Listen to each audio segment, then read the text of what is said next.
pulmonar de altura. Indudablemente, cuando tenemos que estar en estos hermosos lugares, a veces resulta con que llegar a estos hermosos lugares implica tener complicaciones. Complicaciones porque no estamos adaptados a vivir en la altura. Y esas complicaciones pueden manifestarse como un simple mal de montaña agudo que muchos de nosotros hemos tenido cuando vamos a las alturas, a La Paz, a Potosí, o problemas más graves como el edema pulmonar de la altura o el edema cerebral de altura. Problemas más graves que ponen en riesgo la vida y que debemos conocer para poder tomar las conductas adecuadas. Estos problemas se generan porque en la altura, al disminuir la presión barométrica, que es lo que hemos visto ayer, al disminuir la presión barométrica, disminuye la presión inspiratoria de oxígeno. Disminuye la presión inspiratoria de oxígeno. La fracción inspiratoria de oxígeno no cambia en la altura, lo que disminuye la presión barométrica. Pero al bajar la presión barométrica, disminuye la presión inspiratoria de oxígeno. Y cuando esa presión inspiratoria de oxígeno baja por debajo de 100 milímetros de mercurio, entonces se produce lo que se llama la hipoxia hipobárica. Hipoxia hipobárica, por baja de presión barométrica, hipobárica. Porque la presión inspiratoria del medio ambiente es muy baja. Y por debajo de presión inspiratoria de oxígeno, por debajo de 100, hace que la presión alveolar de oxígeno sea tan baja que el intercambio gaseoso ya no se disminuye tanto que produce hipoxia. Por eso se llama hipoxia hipobárica. Esta hipoxia hipobárica puede presentarse a altitudes por encima de 3.000 metros sobre el nivel del mar y sus síntomas sobre todo se presentan cuando está en relación con la rapidez con la que llegamos a esas alturas y el tiempo en que estamos. Debemos diferenciar dos circunstancias diferentes de la hipoxia de la altura. La hipoxia aguda y el mal de montaña. La hipoxia aguda que se da, por ejemplo, cuando estamos en un avión y existe una descompresión súbita, un accidente aeronáutico, una descompresión súbita del avión. Eso, por ejemplo, es un accidente agudo. Eso se llama una hipoxia aguda, una descompresión súbita, un accidente aeronáutico que va a producir un daño agudo, una hipoxia del cerebelo, de la corteza cerebral, del hipocampo, y obviamente va a matar a las personas. No estamos en esa situación de una hipoxia aguda por descompresión, sino lo que vamos a ver va a ser el mal de montaña agudo, que sucede en personas que van ascendiendo en la altura, que se presenta hasta un 75% cuando llegan a 4.500 metros sobre el nivel del mar. Y las causas sobre todo son la vasodilatación cerebral y la vasoconstricción arterial pulmonar. Estos dos fenómenos son los causantes de los síntomas del mal de montaña agudo. Se presenta a las 6-12 horas después de haber alcanzado altitudes por encima de los 2.500 metros. Obviamente, cuando llegamos a los 2.500 metros, muchas personas no presentan, pero por encima de los 4.000 metros suele suceder aquello. Puede ser benigno, es una situación autolimitada donde se presenta solamente un poco de dolor de cabeza, mareo, irritabilidad, anorexia, dificultad para dormir, somnolencia diurna, circunstancias benignas que pasan rápidamente, o puede llegar a ser más complicada, maligna, y complicarse con lo que se llama el edema pulmonar de altura y peor todavía el edema cerebral de altura. Estas dos circunstancias, el edema pulmonar y el edema cerebral de altura, son circunstancias que pueden producir la muerte de las personas y debemos conocer estas dos circunstancias. Esta circunstancia benigna, todas las hemos sufrido. ¿Quién no ha tenido un dolor de cabeza cuando llega a La Paz?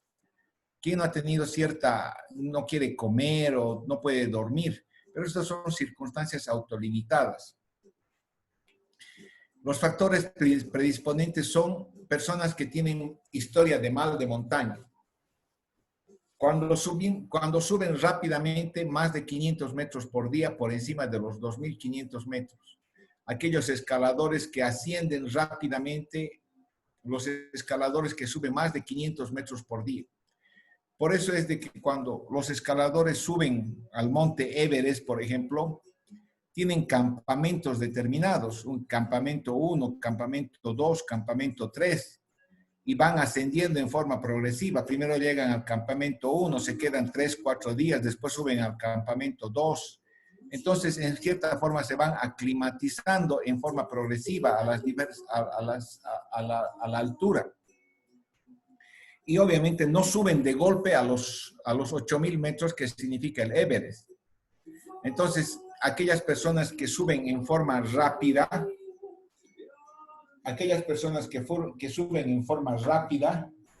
entonces esas personas son las que tienen en algún momento el mal de montaña.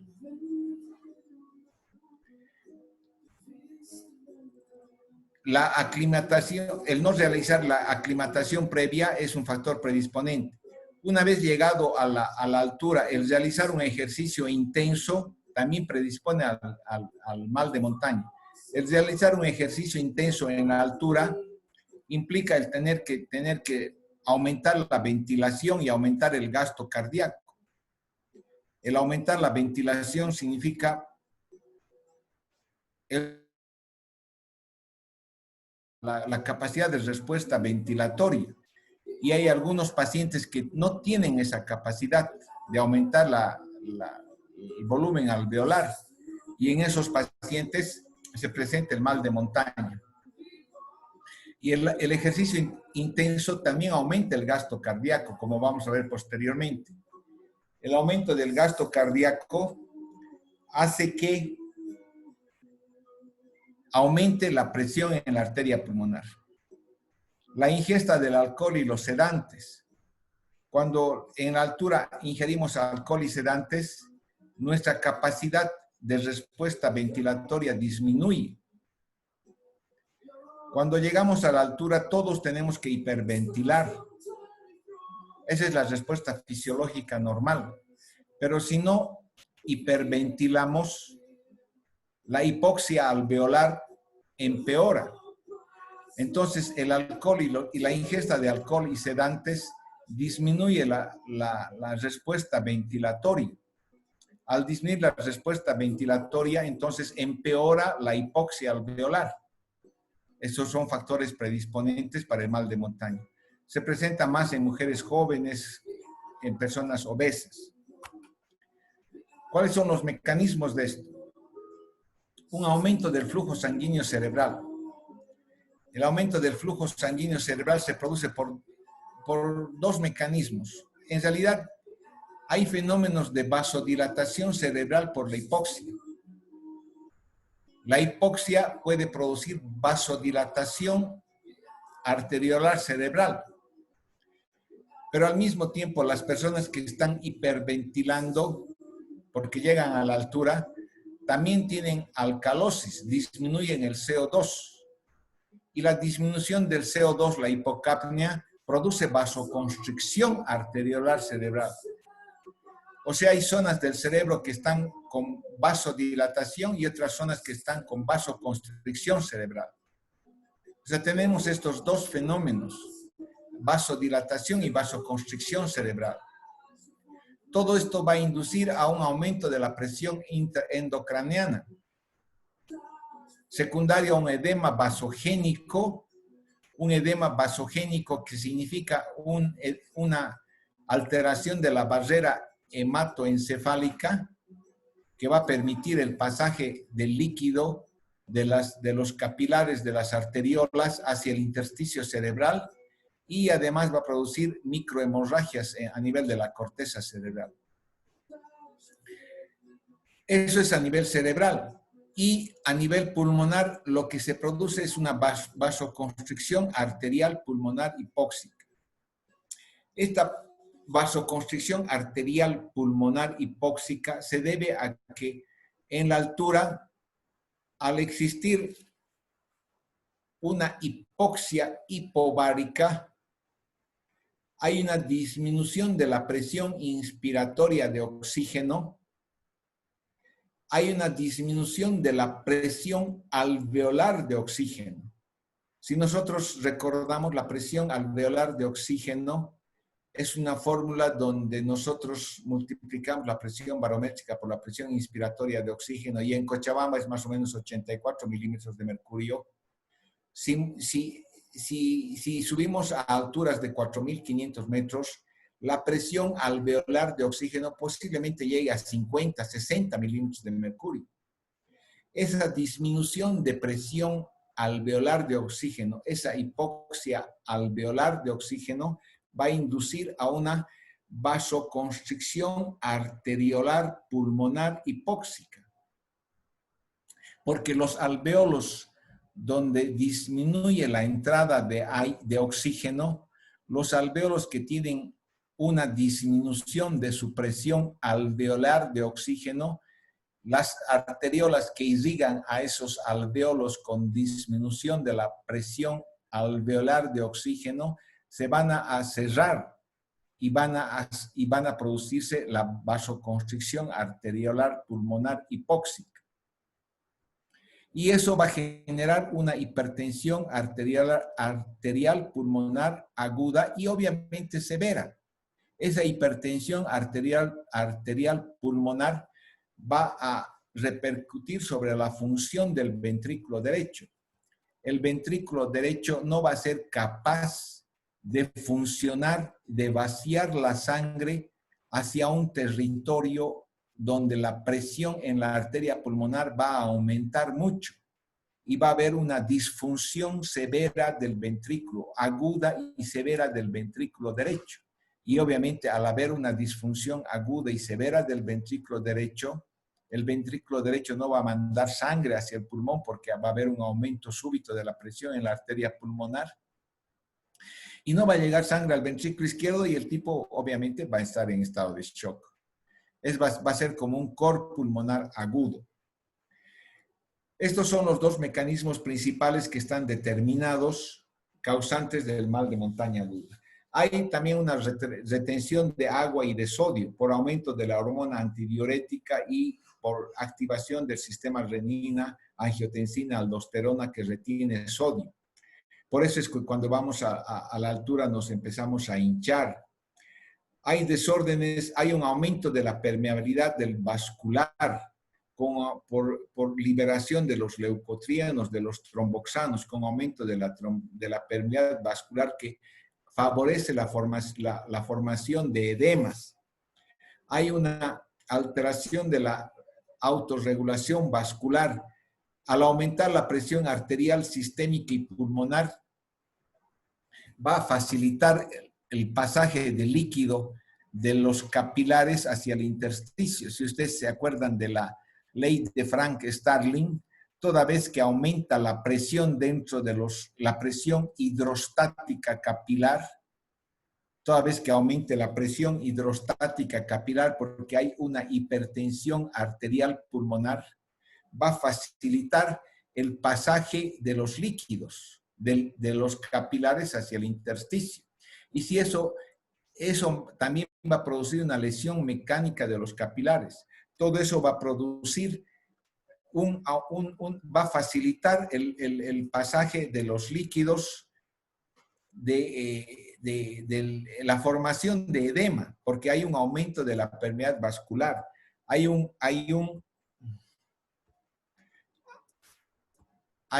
aumento de la presión hidrostática en la parte sistémica y pulmonar. Hay alteración de la bomba del sodio-potasio, hay una disminución del aclaramiento de los líquidos a nivel del intersticio y a nivel celular. Todo esto induce a la formación de edema a nivel intersticial y a nivel pulmonar. Retención de líquidos, retención de sodio, aumento de la permeabilidad vascular capilar, aumento de la presión hidrostática sistémica, lesión mecánica de los capilares. Todo eso induce a que se forme edema, pase el líquido de los capilares hacia el intersticio sistémico y pulmonar. Los síntomas: cefalea, náuseas, anorexia, insomnio, vértigo, cefalea que es resistente a la aspirina, vómitos, dificultad respiratoria de reposo o es muy intenso, disminución de la diuresis. Todos estos síntomas tienen un puntaje determinado que nos permiten catalogar el mal de montaña. Cuando tiene más de 6 puntos, se cataloga incluso como severo el mal de montaña. ¿Qué es lo que hacemos cuando es benigno el mal de montaña? Hay que limitar el ascenso a menos de 500 metros por día. Cuando no estamos aclimatizados, tenemos que subir lentamente en la altura. Llegamos a los 3.000 metros, debemos quedarnos en los 3.000 metros 1 o 2 días. Al día siguiente subimos a 3.500, 3.600 y nos quedamos otros 2 días. Después subimos a 4.000 metros y así en forma progresiva. Debemos subir menos de 500 metros, debemos ascender en menos de 500 metros por día. Podemos usar AINES y la acetazolamida como profilaxis. Cuando es maligna, cuando el mal de montaña es más severo, debemos descender. No hay otra. Cuando empieza a haber edema agudo del pulmón, debemos descender. Debemos descender 500 o 1.000 metros para poder aliviar la hipoxia hipovárica. Al descender 1.000 metros, vamos a mejorar la oxigenación porque la presión barométrica va a aumentar y obviamente al aumentar la presión barométrica vamos a tener mayor presión inspiratoria de oxígeno, va a haber mayor presión alveolar de oxígeno y se va a romper ese círculo vicioso de la vasoconstricción arteriolar pulmonar. Al descender mejora la oxigenación. Podemos usar dexametasona o tener oxigenación a bajo flujo.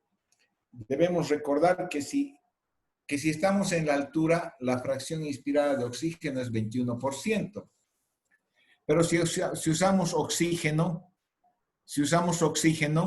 la fracción inspirada de oxígeno en ese momento aumenta. Entonces la presión inspirada de oxígeno va a aumentar y vamos a mejorar la presión alveolar de oxígeno. Es por eso que muchas personas suben al Everest con oxígeno. Muy pocas personas suben al Everest sin oxígeno. La mayor parte de las personas suben al Everest con oxígeno, con tanques de oxígeno, porque al recibir oxígeno están mejorando la fracción inspirada de oxígeno. Y por lo tanto, a pesar de que la presión barométrica sea baja, su presión inspirada de oxígeno en ellos aumenta. Y obviamente, al aumentar la presión inspirada de oxígeno, mejora la presión alveolar de oxígeno y al mejorar la presión alveolar de oxígeno, mejora el intercambio gaseoso a nivel alveolo capilar y pueden tolerar altitudes extremas donde la presión barométrica es baja. Entonces, al dar oxígeno a bajo flujo, ya sea por puntas nasales o por mascarilla, estamos rompiendo el ciclo de la hipoxia hipovárica. A pesar de tener una baja presión barométrica, estamos mejorando la presión inspiratoria de oxígeno. En muchas circunstancias podemos usar una profilaxis a aquellas personas que tienen predisposición al mal de montaña, profilaxis con nifedipino o inhibidores de la fosfodiesterasa como el taldanafil, sildenafil, usar acetazolamida o dexametasona como profilaxis es que vamos a ir hacia las alturas. El edema pulmonar de altura.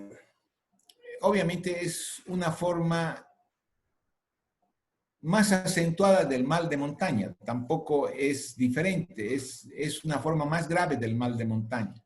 En alturas más de 3.000 metros, con incidencia de hasta el 15%. Cuanto más alto, es más probable que suceda, y sobre todo cuanto más rápido sea el ascenso a esas alturas.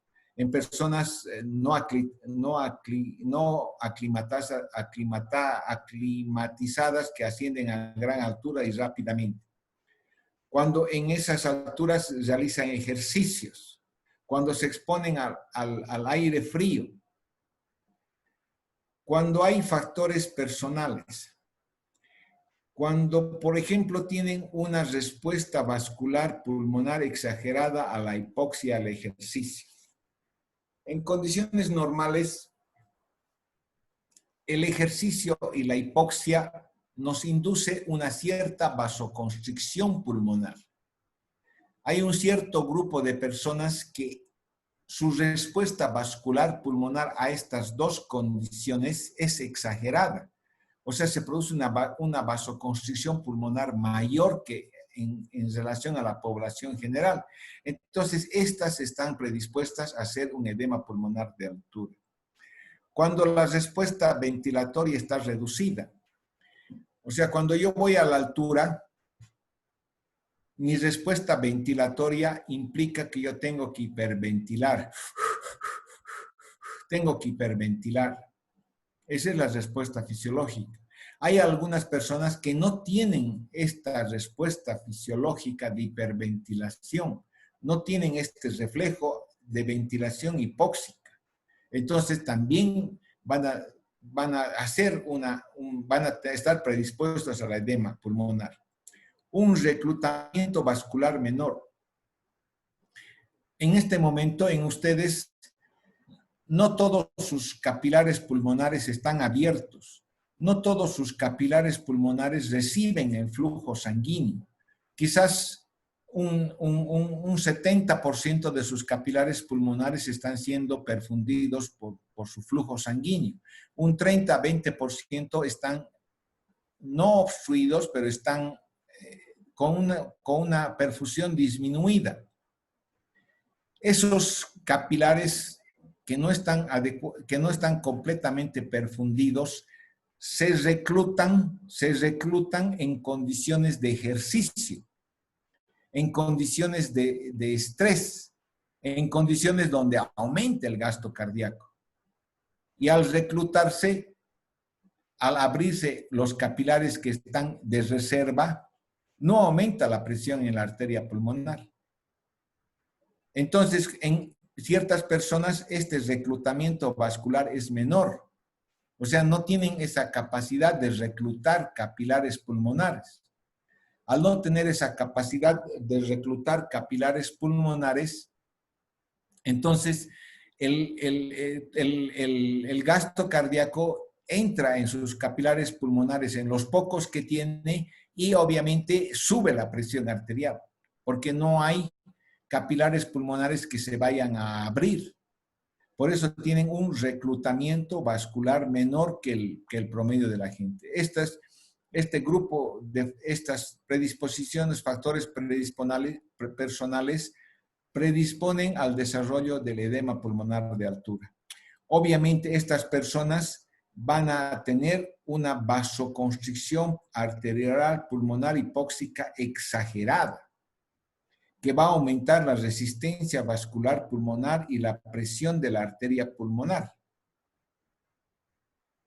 Al aumentar esta presión de la arteria, este aumento de la resistencia vascular pulmonar y de la presión de la arteria pulmonar, va a ser agravada por el aumento del gasto cardíaco que se produce por la hipoxia y el ejercicio. La hipoxia como reflejo produce taquicardia. El ejercicio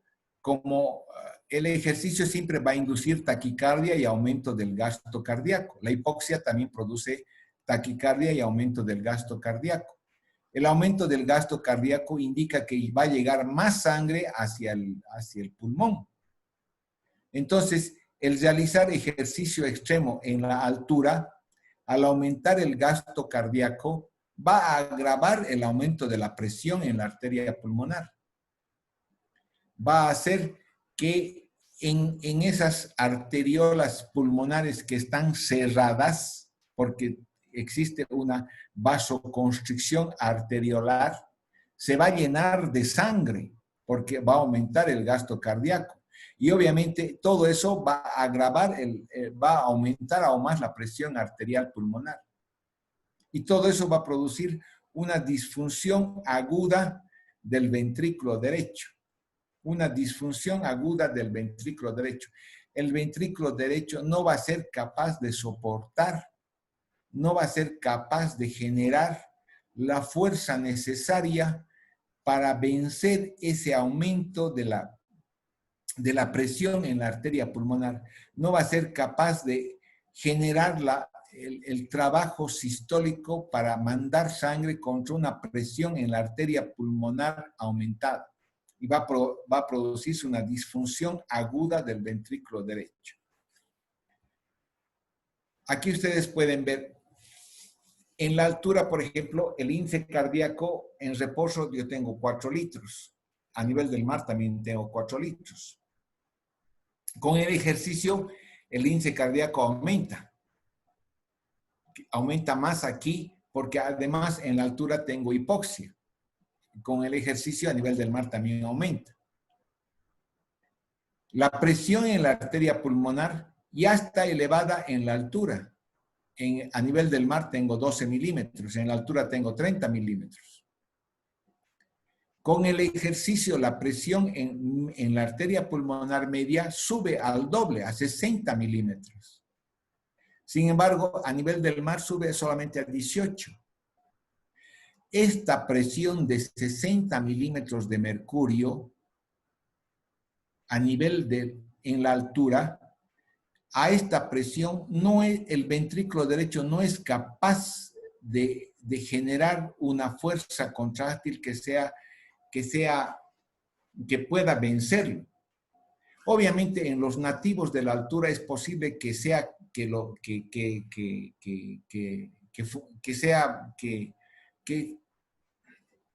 en los nativos de la altura, ustedes pueden decirme, hay campesinos que trabajan a 4.800 metros sobre el nivel del mar, pueden correr a nivel del mar. Esto obviamente son nativos de la altura que sus ventrículos derechos están hipertrofiados y pueden generar sus ventrículos derechos presiones sistólicas que venzan estos 60 milímetros de mercurio y obviamente funcionar todavía durante el ejercicio en los nativos de la altura.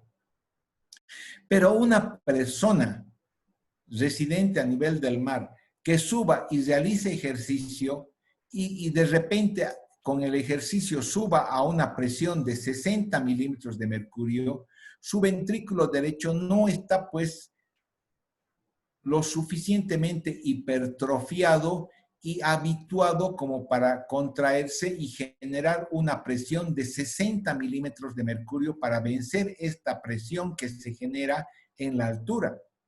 Entonces, ese residente del mar que solamente está acostumbrando a generar su ventrículo derecho 18 milímetros de mercurio, no va a ser capaz de generar 60 y va a terminar sufriendo edema agudo de pulmón. Va a terminar sufriendo una disfunción aguda del ventrículo derecho. Si se fijan ustedes, la resistencia vascular pulmonar a nivel del mar es 73 dinas por segundo y en la altura es 330. Con el ejercicio sube a 372 y a nivel del mar la resistencia se mantiene más o menos igual. O sea, estos valores de resistencia y de presión pulmonar en la altura suben mucho, están ya elevados de por sí en reposo y se acentúan su aumento durante el ejercicio. Estos valores, los cuales son tolerados habitualmente por nativos de la altura y los cuales permiten que esas personas puedan vivir a 4.500, 4.200, puedan vivir en Potosí, puedan vivir, qué sé yo, en Charagua, Curahuara de Carangas, pueden cultivar sus cosas en Curahuara de Carangas. Si ustedes van ahí a Curahuara de Carangas y se ponen a hacer ejercicios, van a generar estas presiones, estas resistencias, y estoy seguro que van a tener dificultades para poder adaptarse ese momento a esas actividades, porque su ventrículo derecho no va a ser capaz de generar fuerzas contráctiles que venzan estas presiones y estas resistencias. Y es posible que incluso ustedes puedan sufrir de edema agudo de pulmón. El edema agudo de pulmón es un edema pulmonar, no es de origen cardiogénico y tampoco es inflamatorio. O sea, no es por problema cardíaco, no es tampoco un distrés respiratorio por neumonía, por distrés. Es un diferente tipo de edema producido por aumento de glóbulos rojos y de proteínas. El líquido alveolar tiene glóbulos rojos y proteínas. Se produce obviamente por una vasoconstricción pulmonar hipóxica exagerada, un aumento de la presión. Hay un aumento de la presión hidrostática. La ley de Frank-Starling dice, toda vez que aumenta la presión hidrostática capilar, va a inducir la salida del líquido del capilar hacia el intersticio. Aumento de la presión de la arteria pulmonar, de la presión hidrostática. Además, hay una lesión capilar de estrés, aumento de la permeabilidad capilar. El factor de permeabilidad capilar de la ley de Frank-Starling permite que salga más líquido hacia el intersticio y hacia el capilar. Hay una falla capilar por el estrés que permite el paso de los glóbulos rojos, las proteínas, el líquido de los vasos al intersticio y al alvéolo pulmonar. Obviamente se produce un edema pulmonar. Puede haber incluso hemorragia alveolar de origen no inflamatorio. Hay disminución de los niveles de óxido nítrico, aumento de los niveles de endotelina, disminución de la respuesta ventilatoria hipóxica. Es un edema pulmonar de altura.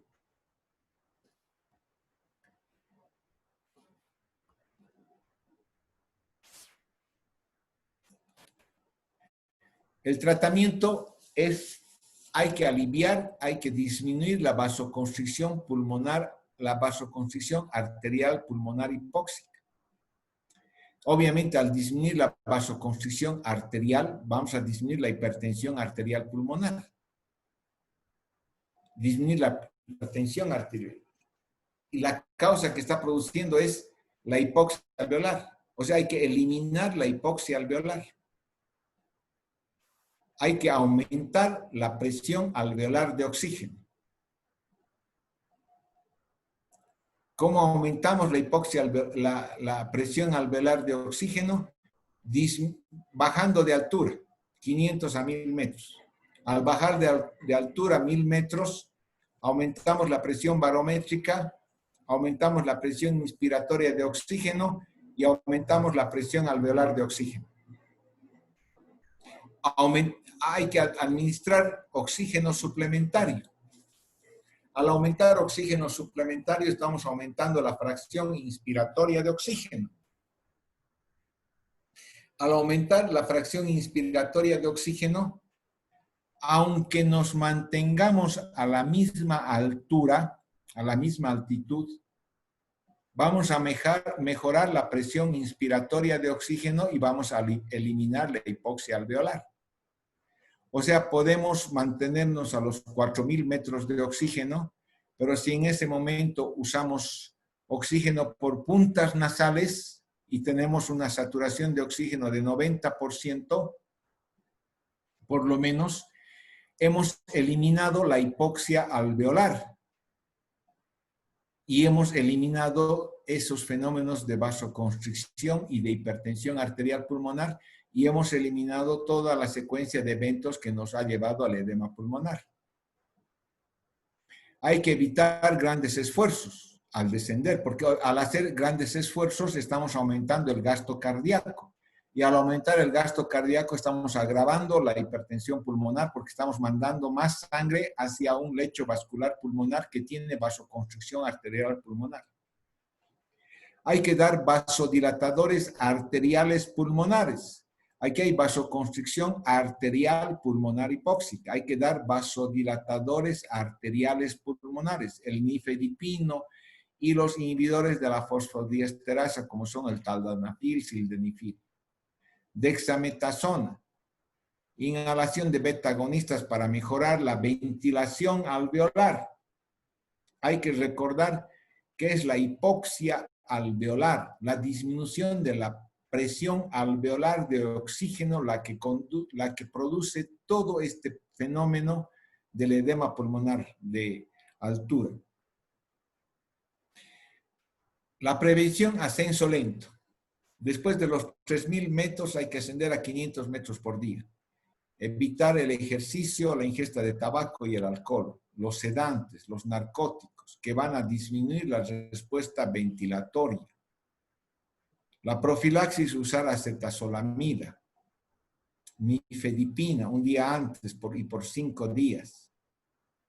Inhibidores de la fosfodiesterasa 5, taldonafil, sildenafil. Estos medicamentos son vasodilatadores pulmonares, vasodilatadores arteriales pulmonares, o sea, rompen el circuito de la vasoconstricción arterial pulmonar hipóxica. Van a evitar la hipertensión arterial pulmonar. Se puede dar dexametasona y mejorar la ventilación con inhalación de beta-adrenérgicos como el salmeterol. Sin tratamiento puede llegar a tener una mortalidad hasta el 50%. Con adecuado tratamiento se recuperan en 24 o 48 horas. Y obviamente puede recidivar en personas susceptibles hasta en un 60%. Otra cosa incluso más grave es el edema cerebral de altura. Se presenta en un 2% en personas hasta por encima de 5.000, de 4.500, 5.000 metros. Hay una película, ¿se acuerdan? Es un edema vasogénico y citotóxico a nivel de la corteza cerebral. Hemos visto que hay fenómenos de vasodilatación cerebral producido por la hipoxia, vasoconstricción cerebral producido por la hipocapnia. Hay fenómenos de edema vasogénico, citotóxico, microhemorragias cerebrales, sobre todo a nivel cortical, que se manifiestan con cefalea, vómito explosivo, ataxia, fiebre, alucinaciones, delirio, alteraciones del comportamiento y puede llegar hasta el coma. El tratamiento es descenso urgente, rápido, uso de cama hiperbárica, oxígeno a bajo flujo y dexametasona. Obviamente, sin tratamiento, esto suele ser de alta mortalidad. Puede haber alteraciones crónicas en la altura. Esto es lo que ustedes ven cuando van al alto y se paran en las cejas del alto y ven a todos los que caminan en el alto, todos tienen sus ojos rojos. Todos están hinchados, edema periférico, retinopatía como secundario a un cor pulmonar crónico. El mal de montaña crónico que se llama la enfermedad de Monge por hipoxia crónica, asociado a poliglobulia y a cor pulmonar crónico que vamos a ver posteriormente. Obviamente estos son fenómenos adaptativos de personas que están habituadas a la altura y que se produce porque la poliglobulia, porque esas personas viven con hipoxia crónica. Y hemos visto en el día de ayer cómo la poliglobulia es un fenómeno adaptativo hacia la hipoxia crónica. Y el cor pulmonar crónico no es nada más que un fenómeno de respuesta de crecimiento del ventrículo, de hipertrofia del ventrículo derecho hacia un aumento crónico persistente y sostenido de la presión, aumento sostenido de la presión en la arteria pulmonar. Eso se llama cor pulmonar crónico que vamos a ver en otro momento. Esas son las enfermedades pulmonares de la altura. Entonces, para poder gozar de estos paisajes bellos, tenemos que ser criteriosos y subir en forma lenta hacia estos hermosos lugares. ¿Tienen preguntas? No tienen preguntas. ¿Están ahí todavía?